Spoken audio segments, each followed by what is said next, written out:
బ్రహ్మం సరిగ్గా కూర్చో, సరిగ్గా కూర్చో.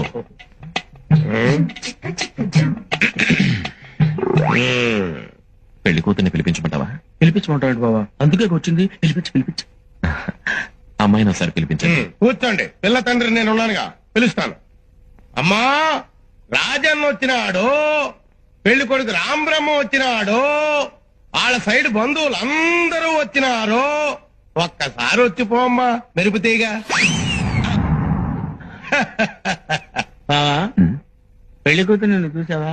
నువ్వు చూడలేదా? లేదు, వచ్చి శర్మని గడిపినట్టుంది కానీ పిల్ల కనపడలా. మా వాడు అమ్మాయిని సరిగ్గా చూడలేదంట, మళ్ళీ ఒకసారి రమ్మంటారా? అట్టాగా. అమ్మా, రాజన్న వచ్చినాడు, పెళ్లి కొడుకు రాంబ్రహ్మ వచ్చినాడు, వాళ్ళ సైడ్ బంధువులు అందరూ వచ్చినారు. ఒక్కసారి వచ్చిపోమ్మా మెరుపుతీగా. లేబా వెళ్ళిపోదాం. తప్పురా. తప్పేంటండి? ఇందాక చీర కనపడింది, ఇప్పుడు అసలు ఏమి కనపడలా. ఏమి చూడకుండా పెళ్లి చేసుకుంటావా? పిల్లకి కొంచెం సిగ్గెక్కువ, తుర్రు అంటది, అందుకే మెరుపుతీగని పేరు పెట్టిన. మీరు ఏ పేరు పెట్టుకుంటే మాకెందుకండి? పెళ్లి చూపులు అన్న తర్వాత ఆ పిల్ల ఎదురుగా కూర్చొని నేను కూర్చొని లుక్సు మాత్రం మాట్లాడుకోవాలి కదా. అసలు మేము పెళ్లి చూపులకు వచ్చావా, మొదటి పరుగు పెద్ద చుట్టానికి వచ్చావా?